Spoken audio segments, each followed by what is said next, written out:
Bismillahirrahmanirrahim. Assalamualaikum warahmatullahi wabarakatuh.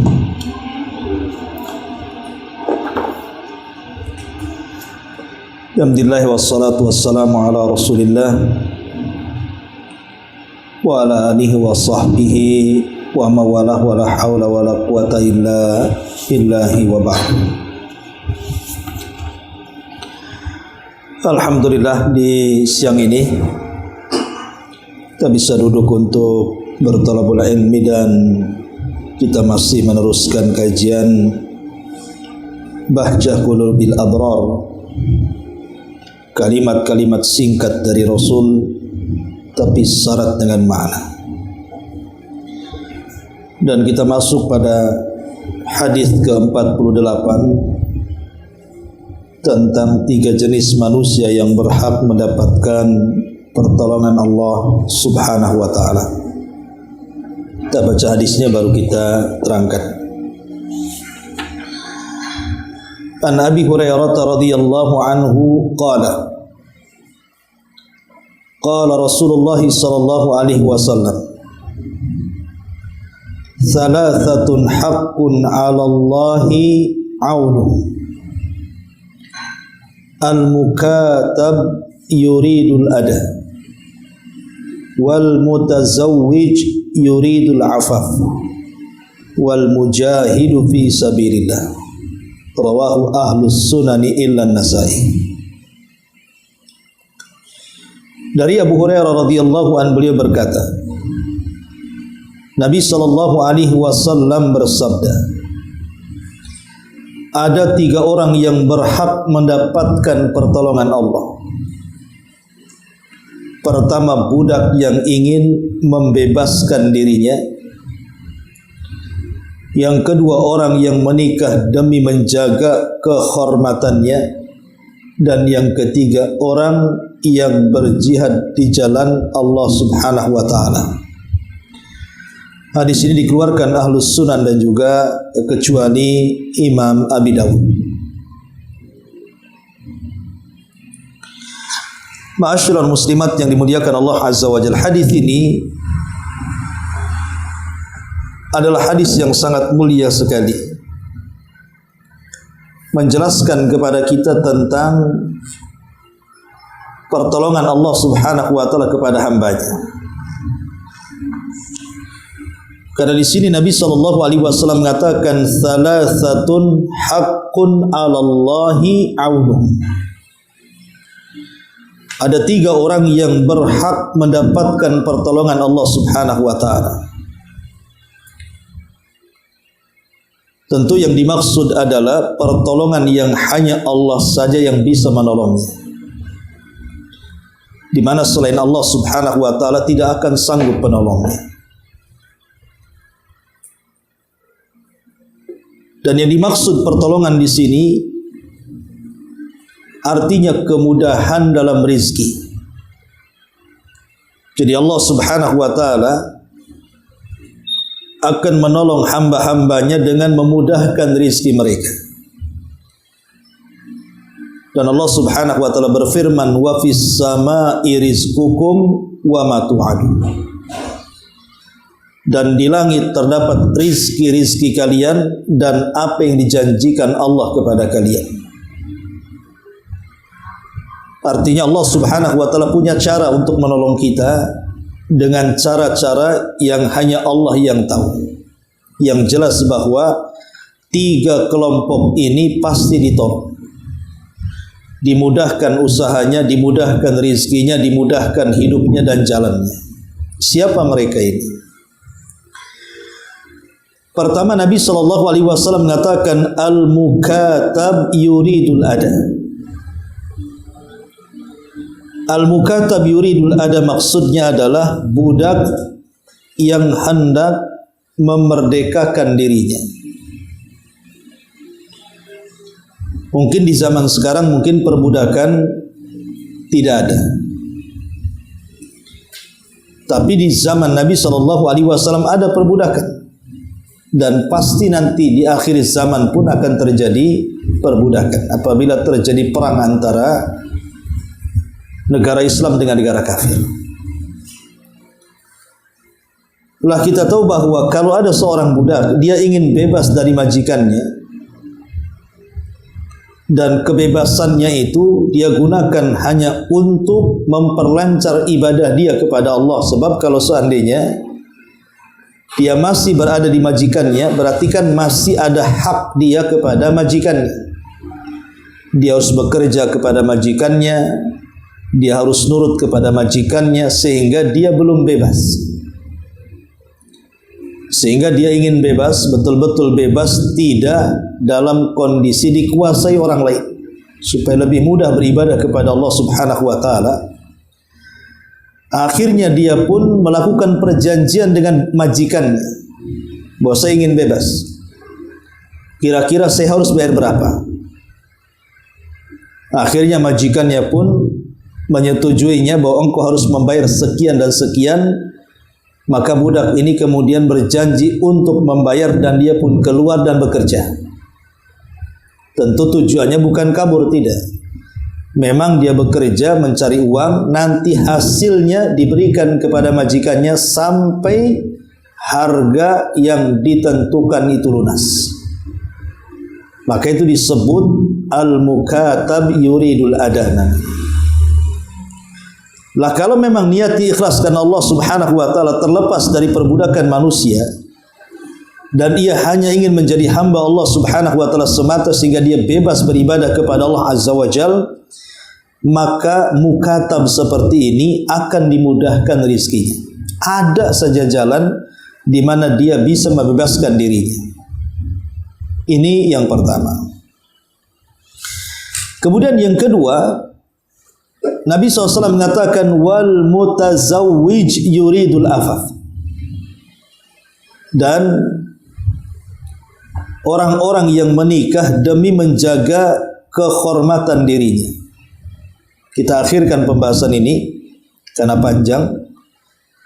Kita langsung yang ketiga, wal mujahidu fi sabilillah, dan orang yang berjihad di jalan Allah Subhanahu wa taala. Orang yang berjihad di jalan Allah Subhanahu wa taala tentu macam-macam bentuknya. Ada yang berjihad itu maksudnya berperang melawan musuhnya dengan mengangkat senjata. Ada yang dimaksud jihad di sini maksudnya bil ilmi wal bayan, dengan ilmu dan keterangan. Artinya berdakwah, mencari ilmu, kemudian setelah dia cerdas, kemudian dia dakwahkan ilmunya. Lah orang-orang ini akan ditolong oleh Allah Subhanahu wa taala dengan caranya tentunya. Walaupun suaminya meninggalkan keluarganya dalam rangka berjihad, boleh jadi mungkin berbulan-bulan atau mungkin bertahun-tahun, tapi keluarga yang ditinggalkannya akan Allah Subhanahu wa taala jamin kehidupannya. Makanya keluarga para mujahidin walaupun ditinggalkan suaminya, maka kehidupannya Allah mudahkan. Ya, karena mereka sudah dijamin rizkinya oleh Allah Subhanahu wa taala karena jihad suaminya. Kemudian yang ketiga, inilah yang penting, wal mutazawwij yuridul afaf. Dan orang yang menikah menghendaki supaya dia bisa menjaga kesucian dirinya atau kehormatan dirinya. Ma'asyiral muslimat yang dimuliakan Allah Subhanahu wa taala. Dan yang ini adalah yang paling berat kata para ulama, menjaga kehormatan itu lebih berat dibandingkan seorang budak yang hendak memerdekakan dirinya atau seorang mujahid yang berangkat jihad untuk berperang. Kita tahu bahwa yang menghilangkan kesucian atau kehormatan seseorang itu ketika seseorang melakukan fahsya. Fahsya itu artinya hal-hal yang buruk bagi dirinya, seperti berzina atau melakukan amalan seperti kaum Lut atau diistilahkan dengan LGBT dan yang semacamnya. Karena perkara-perkara ini bagian daripada dosa besar. Jadi zina itu bagian daripada dosa-dosa besar. Walaupun sebenarnya Bagi orang yang diberikan taufik oleh Allah Subhanahu wa taala tobat dari zina itu mudah sekali. Jadi orang yang berzina kemudian dia bertobat dan berhenti dari zina, kalau Allah berikan taufik itu mudah sekali sebenarnya. Asal dia mengikuti syarat-syarat tobat yang dianjurkan oleh para ulama. Seperti dia menyesal, dengan sangat menyesal melakukan dosa zina, kemudian berjanji untuk tidak mengulangi zina, kemudian dia mengikuti perbuatan zina dengan kebaikan dan begitu seterusnya, yang jelas tercukupi syarat-syarat tobatnya. Kalau Allah Subhanahu wa taala memberikan taufik dengan tobatnya, maka dia bisa meninggalkan itu. Karena orang yang bertobat pasti Allah Subhanahu wa taala akan menerima tobatnya. Akan tetapi yang paling baik untuk menjaga kehormatan bukan hanya sekedar bertobat, tapi mencari sebab agar dia tidak terjerumus kepada perkara yang bisa menghinakan kesucian dirinya. Dengan cara apa? Dengan cara menikah. Ini yang paling besar yang bisa seseorang itu menjaga kesuciannya. Ma'asyiral muslimat yang dimuliakan Allah Subhanahu wa taala. Kenapa demikian? Karena Rasulullah SAW yang mengatakan. Kata Nabi SAW, "Ya ma'syarasy syabab, man istata'a minkumul ba'ah falyatazawwaj, fa innahu aghaddu lil basar wa ahsanu lil faraji." Wahai anak-anak muda, siapa di antara kalian yang sanggup untuk menikah, menikah. Karena hal itu bisa menundukkan pandangan dan bisa menjaga kemaluan. Faman lam yastati fa alaihi bis-shaum. Kalau tidak bisa maka puasa. Fa inna lahu wija, karena puasa itu benteng antara kita dengan syahwat kita. Lah hadis ini ketika Nabi SAW mengatakan bahwa nikah itu bisa menjaga pandangan dan bisa menjaga kemaluan, menunjukkan bahwa nikah itu sebab terbesar untuk mendapatkan al-afaf, penjagaan kehormatan kita di hadapan Allah Subhanahu wa taala. Lah di sini Nabi sallallahu alaihi wasallam mengatakan bahwa al-mutazawwij yuridul afaf. Orang-orang yang akan diberikan pertolongan Allah, artinya orang yang akan dimudahkan urusannya oleh Allah, salah satunya adalah orang yang menikah dan menghendaki dengan pernikahannya itu al-afaf, untuk menjaga kehormatan.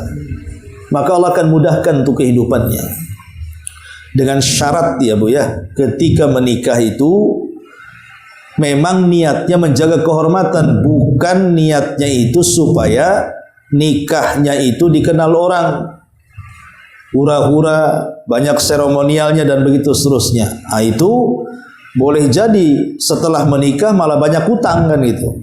Bukannya makin kaya makin banyak hutangnya. Karena di masyarakat Bu, umumnya terutama orang-orang awam, kadang-kadang naudzubillah ya, mereka nikah itu sampai bukan jutaan lagi, sudah ratusan juta. Bahkan sebagian mereka sampai miliaran kan. Dengan sewa gedungnya, dengan sewa artisnya, dengan sewa-sewa yang lainnya. Terkadang di antara mereka sampai menghutang tuh. Menghutang itu bukan sedikit, sampai ratusan juta tuh. Berhari-hari kan acaranya kan. Padahal sebenarnya nikahnya sebentar saja kan. Orang akan nikah itu kan tidak lebih daripada 10 menit saja. Yang penting di situ ada ijab kabul antara wali dengan calon mempelai laki-laki, ada mahar, ada saksi, selesai kan Bu. Tapi kenapa kemudian dibuat acara besar-besaran seperti itu? Sampai di antara mereka itu ada yang berhutang. Hutangnya itu sampai besar sekali. Setelah menikah baru terasa dia punya hutang kepada si fulan, hutang kepada ini, hutang kepada itu. Akhirnya selama pernikahan hanya sibuk melunasi hutangnya. Lah kalau seandainya kemudian dia mengatakan, mana kata Nabi SAW kalau sudah menikah akan dimudahkan rizkinya. Ini tidak, malah disyaratkan rizkinya. Susah pula bayar hutang. Karena Anda menikah itu menyelisihi hadis Nabi. Coba kalau seandainya dalam menikah itu ya biasa sajalah, ya sederhana saja. Yang penting ada calon mempelainya, ada walinya, ada saksinya.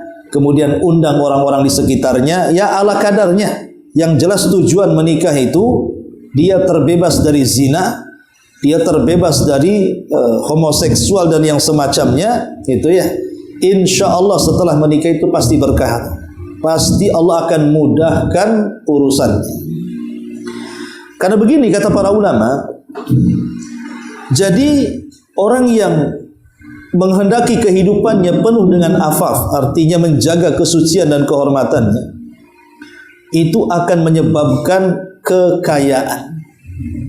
Tentu yang pertama adalah kaya hati.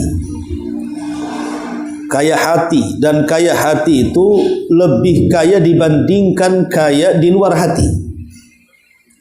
Betapa banyak orang-orang yang rumahnya besar, kendaraannya bagus gitu ya, tanahnya luas, kemudian uangnya juga miliaran bahkan triliunan, ketika hatinya tidak kaya, rasanya dia sempit jadi orang kaya itu.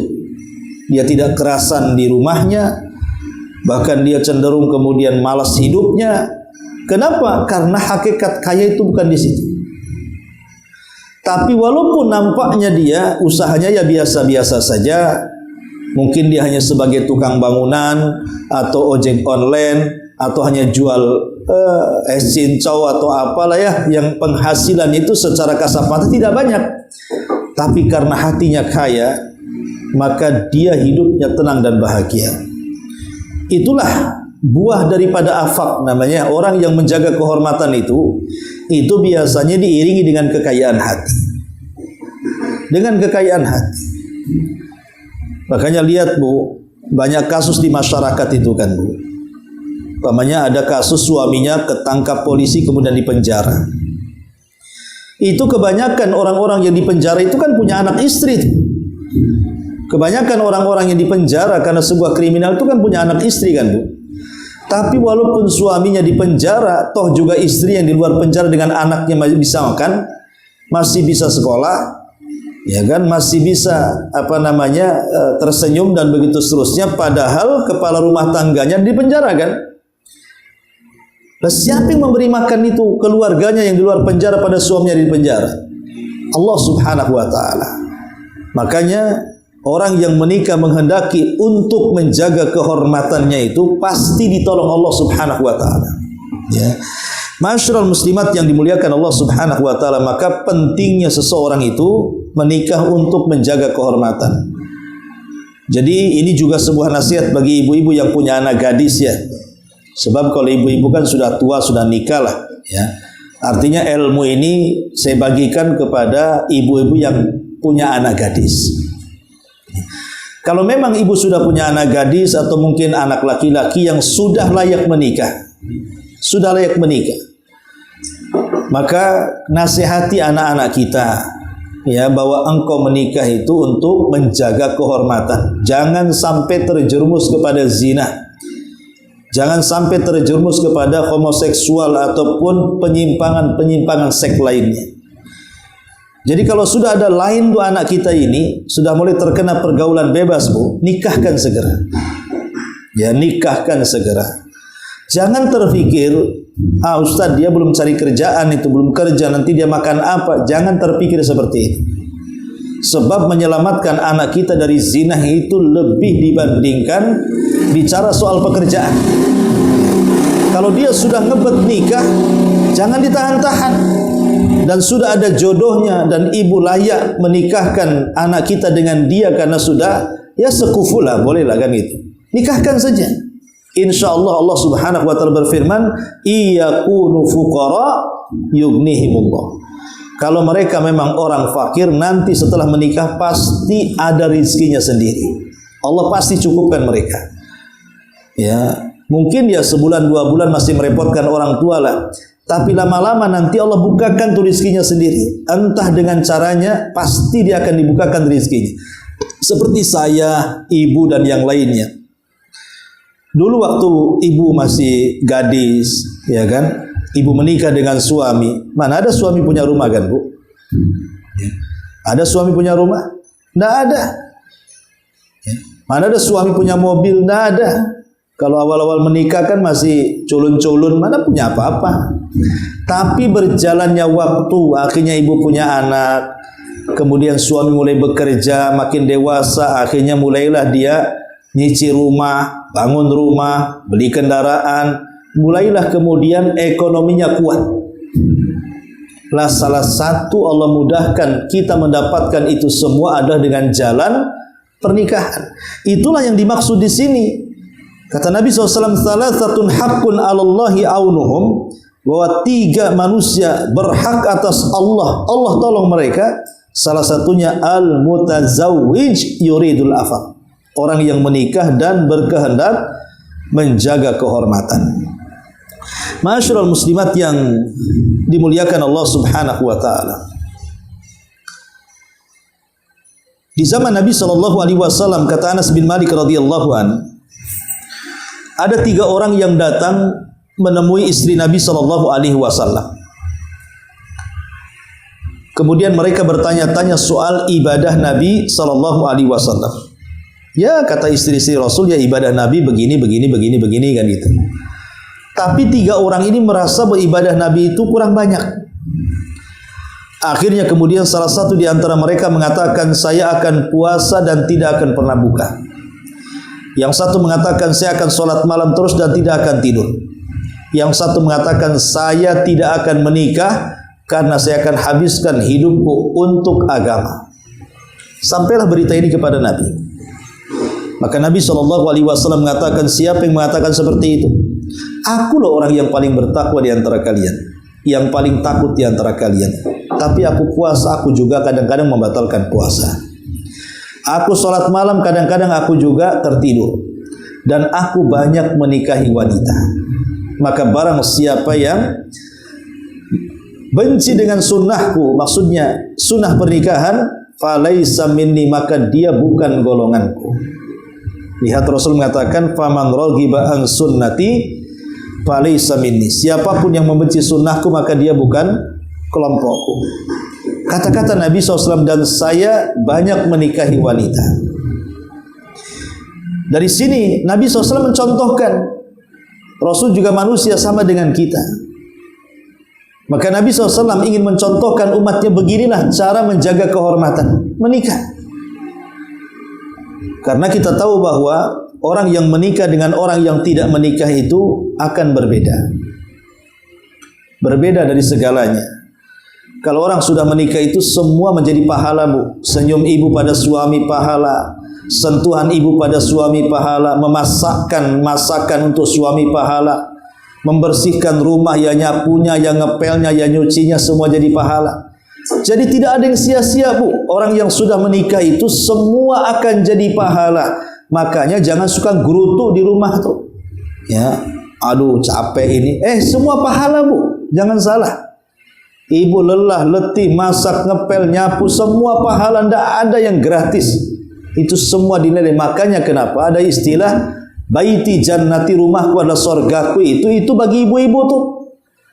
Karena memang ibu mendapatkan sorga itu pahalanya diambil dari rumah. Karena semua jadi pahala. Tapi kalau laki-laki mencari pahala di rumah, ya nggak dapat lah kan begitu ya. Makanya lihat, ibadah laki-laki itu semua di luar tuh. Sholat jamaah di luar, jihad di luar, cari nafkah di luar, semua di luar. Karena bukan tempat sorganya laki-laki di rumah. Jangan dibalik. Ya, sekarang banyak yang dibalik kan gitu. Laki-laki suruh nyari sorga di rumah, perempuan suruh keluar rumah. Kan aneh. Ya. Kan ada tuh orang-orang yang tidak bertanggung jawab. Istrinya dikirim ke Arab, istrinya dikirim ke Singapura, istrinya dikirim ke Taiwan, istrinya dikirim ke Hong Kong, istrinya dikirim ke Malaysia untuk jadi pembantu. Sementara dia ngongkang-ngongkang pakai sarung sana sini, nggak jelas kan? Ini mana tanggung jawabnya? Ini laki-laki yang tidak punya tanggung jawab namanya. Jadi jangan mau, Bu, kalau seandainya disuruh bekerja, suaminya duduk-duduk di rumah. Kan itu bukan tugas ibu di situ. Kan ibu ini kan nikah dengan suami ini ingin menjaga kehormatan. Malah suruh keluar rumah pula. Akhirnya apa? Ketika dunia sudah dibalik menyelisih agama, lihat apa yang terjadi. Akhirnya banyak kan istri-istri yang dikirim jadi TKI di luar negeri itu akhirnya selingkuh. Ini suami-suami yang ditinggal istrinya akhirnya selingkuh juga. Akhirnya selingkuh-selingkuhan kan, yang di sono selingkuh, yang di sini pula selingkuh. Ya, itu mungkin jangankan ibaratnya jauh-jauhan lah kan. Yang satunya di negeri mana, yang satunya di negeri mana. Kadang-kadang satu rumah dia bisa selingkuh. Macam mana pula yang jauh-jauh itu? Makanya ma'asyiral muslimat yang dimuliakan Allah Subhanahu wa taala, tujuan nikah itu kan menjaga kehormatan. Makanya tugas seorang wanita itu litazayyun, supaya menghias diri. Seorang tujuan wanita itu kan, tujuan suami menikah ibu itu apa coba? Bu, laki-laki itu kalau ditanya, ya, tujuan menikah laki-laki dengan wanita itu cuma satu, ingin menyalurkan hasrat seksual dia, supaya jangan berzina. Suami itu lelah, letih, capek dari pagi, siang, sore, malam, kemudian pulang, itu tujuannya satu, supaya dia terhindar dari perzinahan. Pulang ke rumah itu dia bisa menyalurkan syahwatnya. Ya. Maka ibu harus paham itu tujuan menikah di situ. Tujuan menikah di situ, jaga suami jangan sampai dia berzina di luar. Ya, dengan cara merawatnya, ibu harus pandailah berdandan gitu ya depan suami, menarik suami gitu. Masa kalah dengan pelacur di luar? Ya. Artinya bahwa bukankah apa yang ada pada mereka juga ada pada ibu? Makanya kenapa Rasul mengatakan, apabila engkau laki-laki melihat wanita di jalan dan kau tertarik, segera pulang. Karena yang di rumah juga memiliki hal yang sama dengan yang kau lihat di luar sana. Itu tujuannya nikah itu kan untuk menjaga kehormatan. Jangan sampai kemudian suami ini justru melampiaskan perkaranya di luar karena tidak mendapatkan kepuasan dalam rumah. Dan itu banyak yang terjadi yang seperti ini. Ya, walaupun pamannya ada juga yang memang dia laki-laki gatal kan gitu ya. Istrinya sudah berusaha keras untuk melayani suaminya, dasar si gatal ini dia malah menggaru di luar. Ada juga yang seperti itu. Yaitu mudah-mudahan diberikan taufik lah kan. Tapi umumnya kan, kalau laki-laki terpenuhi hasratnya di rumahnya, dia tidak akan cari di luar rumah. Karena memang tujuan nikah itu untuk itu. Maka Nabi SAW mengatakan, maka 3 kelompok yang akan dijaga atau diberikan pertolongan oleh Allah Subhanahu wa taala adalah yang menikah dan pernikahannya menghendaki menjaga kehormatannya. Sebab kalau seandainya logikanya begini Bu ya, kalau suami itu sudah mendapatkan hasratnya, maka cara berpikirnya juga berbeda Bu. Ya, suami kalau sudah hasratnya tersalurkan, dia lebih tenang hidupnya, lebih bisa berpikir. Dia tidak akan kacau kehidupannya. Tapi kalau hasratnya tidak tersalurkan, makanya kenapa Nabi SAW mengatakan, idza da'a ar-rajulu imra'atahu ila firashihi fa'abat la'anat hal malaika hatta tusbih. Apabila seorang laki-laki mengajak seorang wanita untuk berhubungan, kemudian dia menolak sampai akhirnya si laki-laki itu murka dan marah, maka Allah akan kirim malaikat untuk melaknat wanita itu sampai subuh. Karena biasanya kalau tidak tersalurkan syahwatnya atau hasratnya, maka emosinya akan meledak-ledak Bu. Itu akan mempengaruhi cara berpikir dia, cara kedewasaan dia, cara mencari rezeki dia, itu akan terpengaruh semuanya. Makanya wajar di sini Nabi SAW mengatakan al-mutazawwij yuridul afaf. Ya, seorang yang menikah yang menghendaki dengan pernikahannya itu membersihkan dirinya, menjaga kehormatannya. Ya, ma'asyiral muslimat yang dimuliakan Allah Subhanahu wa taala, dan di dalam Al-Qur'anul Karim sudah jelaskan Bu, ayat yang kalau ibu datang ke pernikahan, biasanya ada ustaz berceramah, selalu disinggung ayat ini. Apa ayatnya? Allah Subhanahu wa taala berfirman, "Wa min ayatihi an khalaqalakum min anfusikum azwaja litaskunu ilaiha." Wa ja'ala bainakum mawaddatan wa rahmah inna fi dzalika laayatin liqaumin yatafakkarun. Dan dari tanda-tanda kuasa Allah Subhanahu wa taala, Allah jadikan kalian berpasang-pasangan. Itu fitrah. Menikah itu fitrah. Karena manusia itu harus berpasang-pasangan. Karena manusia itu kalau hidup sendirian, laki-lakinya sendiri, perempuannya sendiri, selamanya tidak akan tenang hidupnya. Karena Allah Subhanahu wa taala sudah memfitrahkan ketenangan itu dengan dipasang-pasangkan antara laki-laki dan perempuan. Makanya ayat setelahnya Allah mengatakan wa ja'ala bainakum mawaddatan wa rahmah, dan Allah jadikan setelah kalian berpasang-pasangan itu mawaddah, perasaan cinta, warahmah, dan perasaan sayang. Dari mana coba perasaan ini muncul? Terkadang kan ada orang yang menikah itu dijodohkan. Dari mana perasaan cintanya yang dijodohkan? Dari mana perasaan sayangnya kok dijodohkan? Allah yang akan memasukkan perasaan itu. Buktinya orang yang dijodohkan awet dia. Ada yang sampai puluhan tahun, sampai punya anak, sampai punya cucu tuh. Siapa yang kemudian melanggengkan keduanya kalau bukan karena Allah? Kemudian mulailah dibangkitkan perasaan cinta dan sayang. Ya. Dan Allah Subhanahu wa taala katakan wa ja'ala bainakum mawaddatan wa rahmah inna fi dzalika laayatin liqaumin yatafakkarun. Karena yang membuat ketenangan itu adalah adanya cinta dan adanya sayang, dan itu dengan cara masing-masing suami istri menjaga kehormatannya, Bu. Ibu jaga hak selaku istri, si bapak jaga hak selaku suami. Ya. Kalau masing-masing suami istri itu menjaga haknya, apa yang harus dilakukan? Maka akan terciptalah mawaddah warahmah. Biasanya rasa cinta itu akan luntur ketika hak mulai berpudar. Ketika haknya mulai berpudar. Dan biasanya hilangnya cinta bahkan sampai ke rahmat itu, Bu, ketika kehormatannya hilang. Ketika oke lah kalau masih banyak berselisih antar suami istri, mungkin rahmat masih ada, tapi cinta boleh jadi sudah tidak ada. Atau dengan lamanya menikah, ibu sudah tidak secantik usia 25 tahun karena sudah 50 tahun ngaca pun udah malas. Boleh jadi mungkin suami udah mulai itu tak cinta lagi. Tapi kan rahmat tidak mungkin hilang. Ya, mungkin mau bercerai pun mikir-mikir juga kan gitu, lihat anak, lihat cucu tak jadi cerai kan. Tapi ada perkara, Bu, yang bisa menghilangkan dua-duanya. Cinta bisa hilang, rahmat juga bisa hilang. Kapan itu? Ketika terjadi pengkhianatan.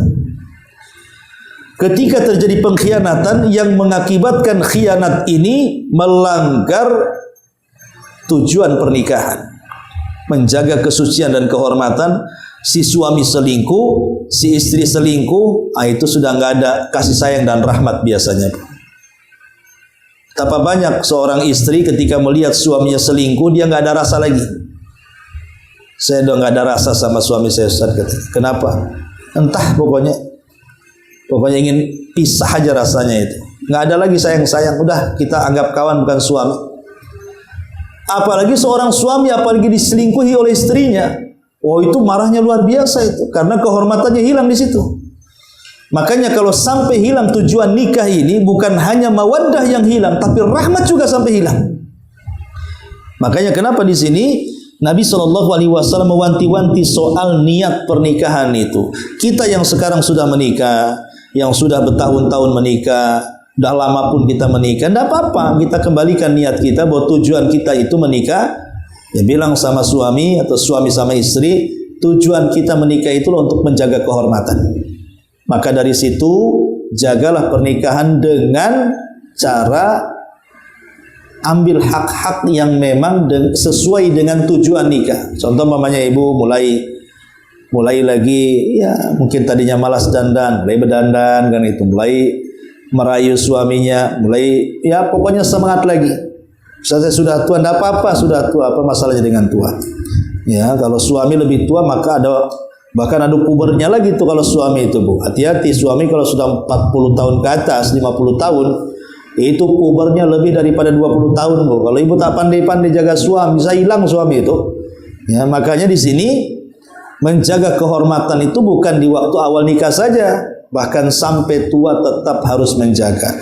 Lah kalau kita betul-betul menjaga niat daripada nikah, menjaga afaf, kehormatan diri, maka Nabi SAW mengatakan salasatun haqqun 'alallahi aunuhum. Ya, 3 perkara yang Allah pasti akan menolong mereka. Apa itu? Al-mutazawwij yuridul afaf, orang yang menikah dan niat pernikahannya untuk menjaga kehormatannya. Wallahu a'lam bishawab. Ini diantara keterangan singkat dari hadis ke-48. Silakan Bu, kalau ada yang bertanya kita buka tanya jawab sebelum kita tutup dengan doa kafaratul majlis. Ada, kita tutup. Subhanallah bihamdika asyhadu an la ilaha illa anta astaghfiruka wa atubu ilaik. Allah taala. Assalamualaikum warahmatullahi wabarakatuh.